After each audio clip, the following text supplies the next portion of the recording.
Om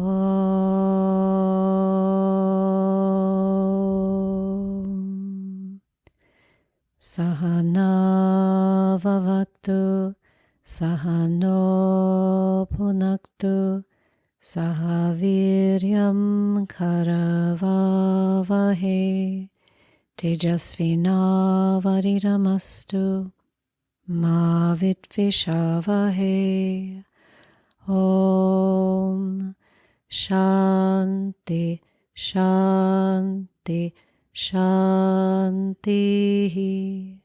Hari Om. Namaste and welcome to the show. I'm your host, Alexandra Savithri Amba, Director of the American Reiki Academy and the Vedic Healing Center. I'm a Reiki master, Vedic healing master, feng shui teacher, and spiritual life coach. I've taught spiritual self-development for more than 30 years, led pilgrimages to India, and studied with Indian gurus. In this show, we cover topics related to metaphysics, Reiki, Vedic healing, feng shui, yoga, and spiritual growth. The aim of this show is to help you create a successful spiritual practice that enhances your life, bringing you happiness, well-being, peace, and productivity, so you may become the best version of you. Welcome to today's episode, which is entitled Protect Your Energy Field. How to and why it's important. Many times in my Reiki classes, and even sometimes in the Vedic healing classes, students will ask me about protecting their energy field. For some reason, they feel sensitive or scared, or they are maybe just getting into the healing arts and are curious about their energy field and how it is affected by outside influences. So this sensitivity is really very much of a worthy trait for a healer or someone interested in the healing arts. But we also must learn to protect ourselves, and we have to learn what that means and how we can go about doing it. And today I'd like to talk about the human energy field, what it is, how to protect it, and why it's important. So your energy field is not really a mysterious concept. In metaphysics, we deal with unseen energies. Meta means beyond. So metaphysics is that which is beyond the physical plane. So you have your physical body, obviously, but you also have space around your body, and we refer to this as your energy field. Now, there are actually different layers in this field or this space.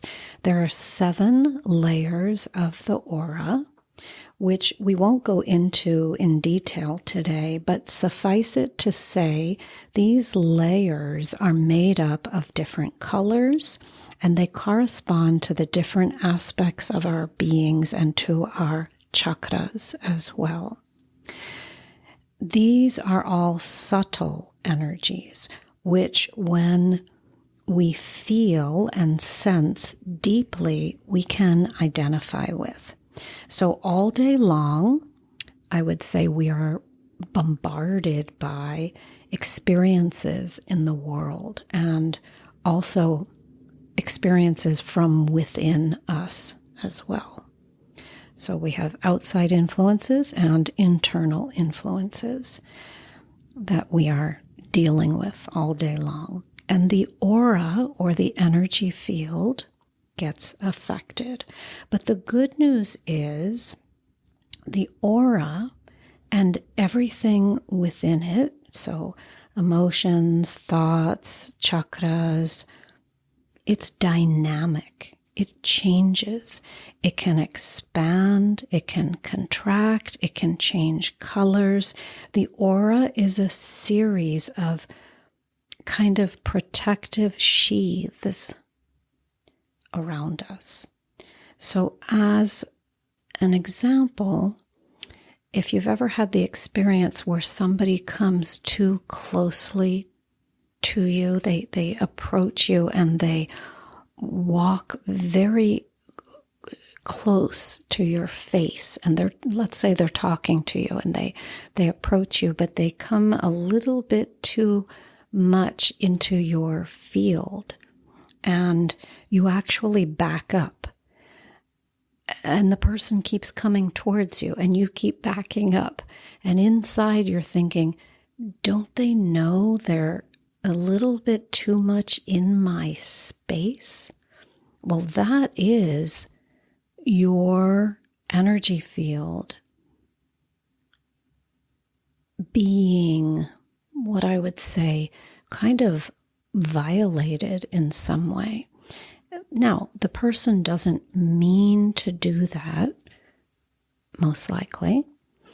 Sometimes maybe they do, but most likely you're operating with a rather unconscious being. So somebody else who just doesn't know that he or she is coming a little bit too close to you, and it feels confrontive, and it feels not right. There's something about it that feels just too close for comfort. It could be even that the person speaks too loudly. If you've ever had the experience, and this is always amusing to me and also slightly upsetting to me because I tend to be very sensitive to sound. So if you've ever had this experience of being in a restaurant and you can hear everybody talking, just conversation all around you, and then you hear one voice that is above everything else, and you think, where is that voice coming from? And you look and you see someone at another table having lunch with a friend. You can't hear anything the friend is saying, but you can hear every single word that the other person, the loud person in question, is saying. So again, this is a bit unconscious on the part of the loud person, but it is an affront to the senses, and it is kind of a violation to other people's energy fields. And so as healers, as spiritual practitioners, we are always attempting to become more conscious and more conscientious and kinder and more loving, to grow and expand in our awareness. And this involves becoming aware of our energy fields and the fields of others as well. So being respectful of boundaries, a very important point in the healing arts. Sometimes when people learn healing modalities, they're very excited with these new modalities, and so they want to give them, extend them to other people, which is lovely, but we must always remember to ask permission. In other words, to never just extend healing or whatever it is you are offering. It could be a psychic reading. It could be some perceptions you are picking up. You don't just impose these energies on others. So I want to make that distinction here because it has to do with being respectful of other people's energy fields. Now, if you do not care for someone, maybe there's someone you have some friction with, if he or she enters the room, you may not speak, You may not make eye contact with that person, but your energy fields still interact. And as healers, we strive to be sensitive, but we must also strengthen the energy field, the aura, so that we can navigate the world. We will not love everyone we meet.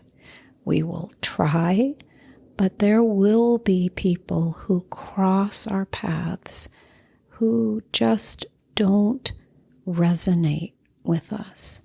And we try, as practitioners, to feel unconditionally loving towards them. But sometimes it is very difficult to do. So inside, we can bless that person, certainly, wish the best for them.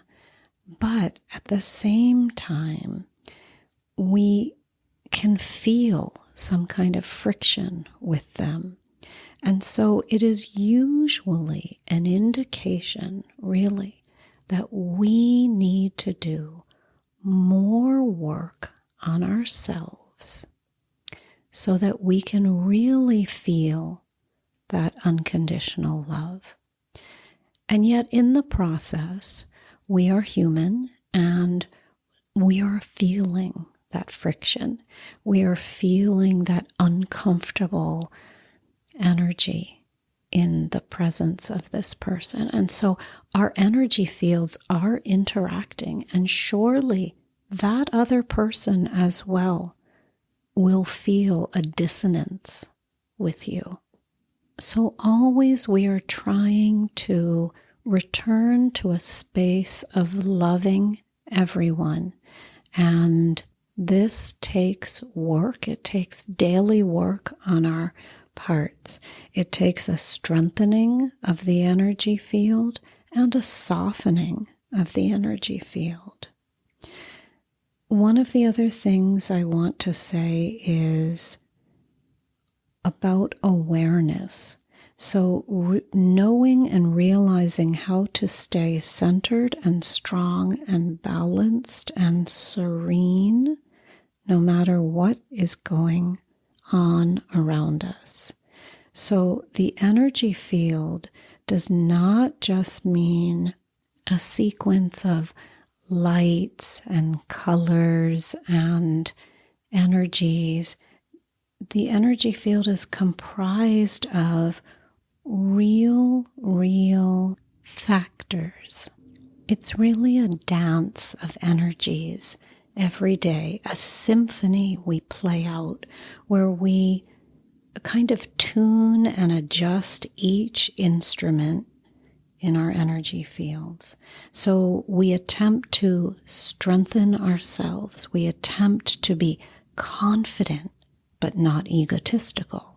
We attempt to be strong, but not unconscious or bombastic or aggressive. We attempt to be powerful, but not overpowering. We attempt to be sensitive, but not weak. So these are issues we work on, and all of these little minute kind of nuances are apparent in the energy field.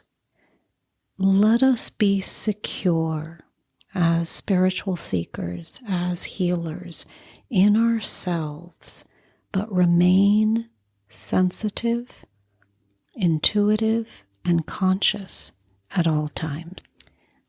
Now, before we get into some tips on how to protect your energy field and why, I just wanted to say I've had some very remarkable experiences doing healings where I saw light, I saw colors coming from my hands, I saw the person's aura, I saw beams of light coming from, for instance, one time I was in Sri Satya Sai Baba's ashram in India. And when you go to the ashram, you assemble in a meditation hall. It's a beautiful hall that's outside, marble floors and chandeliers and big pillars. Although it's covered, but then it's open air as well. So you're not surrounded by walls. It's just a ceiling, and so you're sitting in this ashram in the area that Baba comes out, and he walks through the crowd twice a day to give what's called darshan. Darshan means being in the presence of a guru or a holy being. So people assemble to receive the darshan of Sai Baba in this instance. So one time I was there, and this relates to the aura, which is why I thought of it just now. I was there, and it was Christmas many years ago, and we would draw tokens at that time. It was a lottery to see where you would sit, because everyone wanted to sit as close to the front as possible, with the desire that Sai Baba would perhaps come close to you or take a letter from you. And the devotees, we would write letters about our lives or special requests we had for help. And we would go to darshan with these letters, hoping that we would be seated near the front where Sai Baba would walk, and he would come over and take a letter from us. And in one of the podcasts, I will talk about these experiences, maybe in more detail, of being in these ashrams in India, and specifically in Baba's ashram, which was quite magical. So on this morning, it was Christmas morning, and people gathered, thousands of people from all over the world. Very beautiful event on Christmas morning, and Sai Baba comes out into the meditation hall and is dressed in white that day. That's, I think, the only day of the year where he would change out of the typical orange garb, which is associated with a swami or a guru, and he would dress in white. And what was so beautiful about the event was the singing of Christmas carols in all different languages at the same time. And it was very early in the morning, 4 a.m., 5 a.m., 6 a.m., and we would have candles on Christmas morning. So the whole space was lit by these beautiful candles, and people singing Christmas carols, the same carol in all different languages at once. So we're singing Silent Night, and I'm singing in English, but somebody next to me is singing in French, and somebody else is singing in Italian, and someone else in Spanish. And the vibration that was created through this group singing on this special morning of Christmas was so incredible.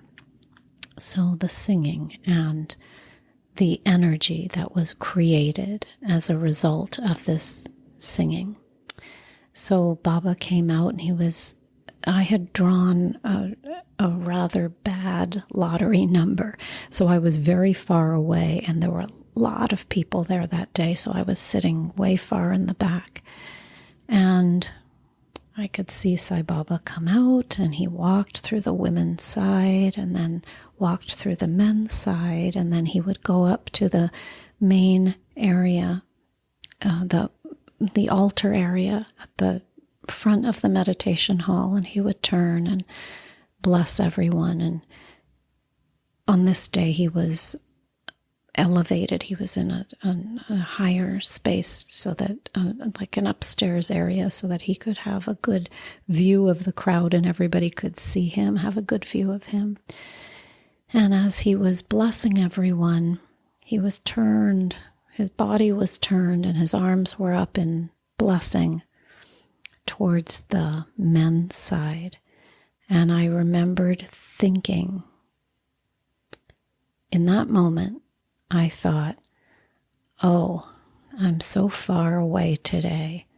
Probably nothing very magical is going to happen to me. And this is the way working with a very evolved being translates. So as soon as I had that thought, just a few seconds after having that thought, it was as if Sai Baba heard me, and he turned really far away from me, and he held his hands straight up, and it was as if he was looking right at me. And in that moment, I saw pink light very, very distinctly coming from both of his hands straight into my heart. Very distinctly. If anyone on this podcast has had the experience of seeing an aura, having clairvoyant experiences, you will know what I mean. So this is not something that you imagine or you think perhaps you saw. It's not something you even see with your eyes closed or through your third eye. You actually sometimes see. You see visibly, as so strongly as possible, as if this is so bright and so evident to everyone else around. And it probably is not, because this experience was for me. It was in direct result of me thinking, feeling sorry for myself and thinking, oh, probably nothing very magical is going to happen to me today, because woe is me, poor me. I have drawn such a lousy lottery number, and I'm way far back in the ashram. And so this is how the guru interacts also with the devotee. The guru hears your pain, your suffering, your prayers, and responds in quite mystical ways, in dreams and certainly in experiences like this.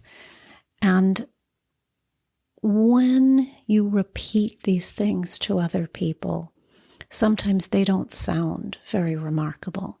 But when you have been the recipient of such an experience, you know without a doubt that experience was divine.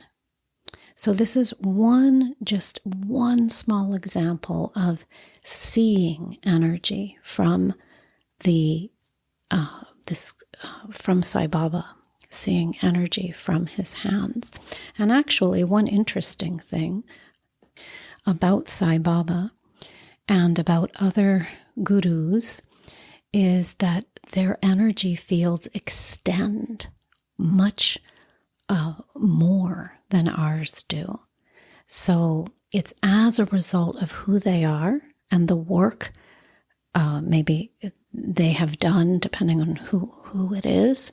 So Sai Baba's ashram aura was said to have extended for several miles. People have said this. They could see and feel his aura for miles away. So let us get into how to protect your energy field and why it is important. So first, let me say the why. Because if your energy field is not protected, you will be at the effect of others. And often this is not a positive thing. Because as I said before, there will be others in your space whom you feel some friction with, or who may not have your best intentions in their mind. So it means how you feel, think, act is determined from the outside when you are at the effect of others. But actually, you are a light being. So when you recall that you are a light being and you step into this light again, you reclaim your personal power, not the power of the ego. It is the power of divine light expressed through you. So you and I, all of us, must protect and guard these precious auras that we have. And here are some suggestions how to do that. The first way will not be a surprise to those of you who have listened to me before, and it is to do your spiritual practice over and over, day after day, like a muscle. You are training your body, and this practice strengthens your aura so that you can handle everything that comes your way.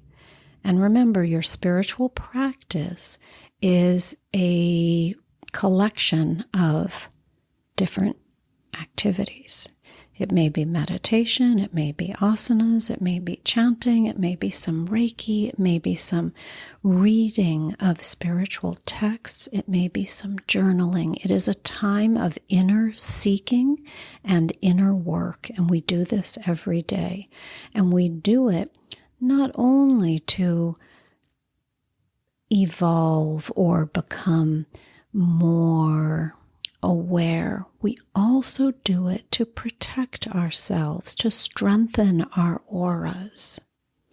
The second tip I'd like to give you today is before you leave your home, you can close your eyes, surround yourself with white light, and also do this for your family members. It's a way of extending a blessing to both of you, to all of you, whoever is in your household, your husband, your wife, your children, your animals. You're going to bless everyone. You become the priest, the minister, the rabbi of your household.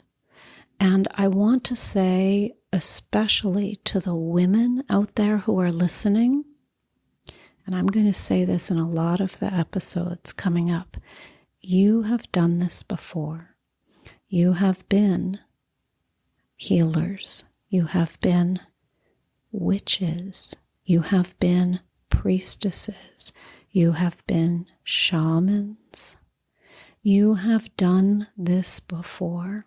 You have used the power of intention, of prayer, to extend blessing and to activate and shift energies in your space. So before you leave your home, bless the people in your home as you send them on their way. Bless yourself. You will also, because you've done your spiritual practice in the morning, that is a form of blessing yourself. So it's like you're fortifying yourself for the day. And in Vedic healing, we talk about specific rituals that we can do to convey that blessing to us. One of the things we do in the Indian teachings is we anoint the third eye. We use different substances to anoint the third eye. It could be vibhuti, sacred ash from a temple in India. It could be kumkum.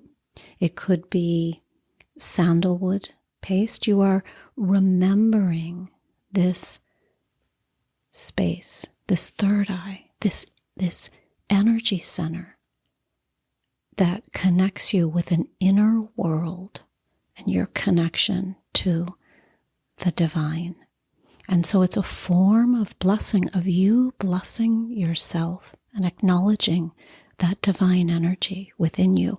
We do it with the right hand and with the ring finger of the right hand.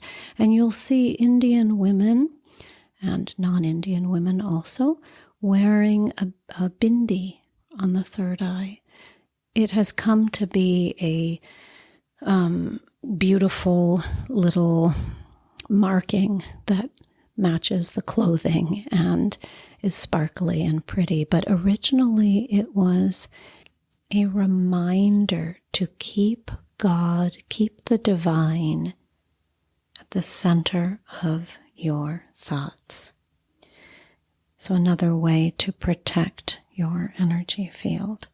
A third way is to wear something protective around the neck. Now, this is especially important because we are very sensitive. So something around your neck, it could be a cross. It could be, if you work with Christianity, it could be some kind of symbol that represents protection, something that was your grandmother's, a necklace of sorts that has significance, something hanging from it that is significant, a crystal, something that represents protection and strength for you. Another way to protect your energy field is to learn Reiki. Reiki protects your energy field.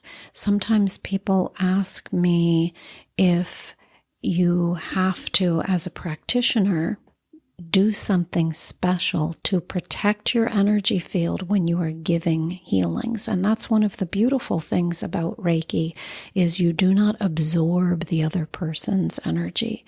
So the Reiki flows through you, out of your hands, and goes into the other person, and then it transmutes whatever is going on with them into light energy.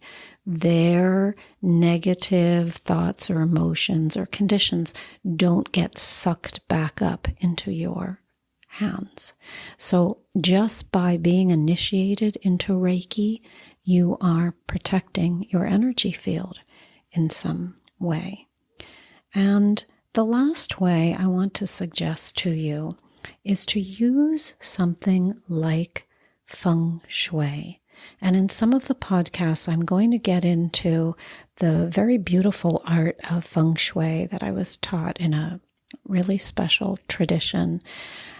And feng shui is such a really magical and fun and very accessible way to protect your space and in turn your energy field.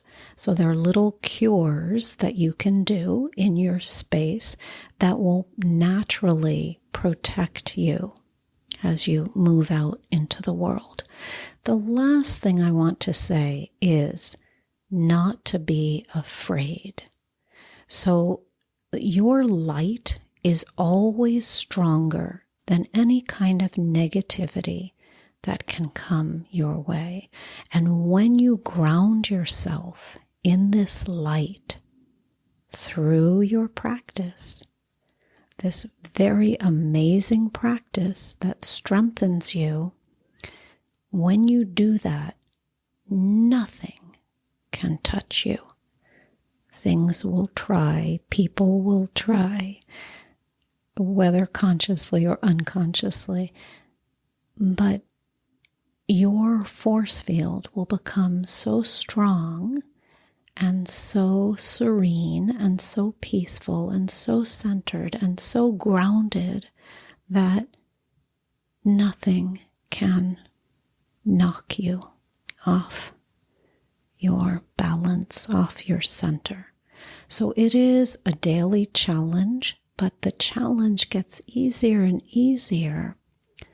Why? Because your practice is getting stronger and stronger, and it is helping dissolve all the fears, all the self-doubt, the worry, all the debilitating energies that might bring you down. So I tell you in this episode that protecting your energy field is important. And there are ways to protect it.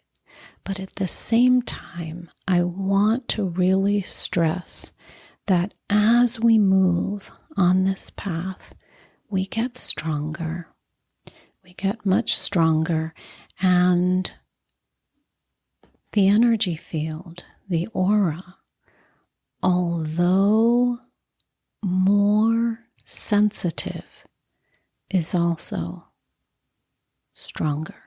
It sounds like a contradiction, but again, these are not contradictory forces. You can be strong and sensitive at the same time. And that's really where we are heading.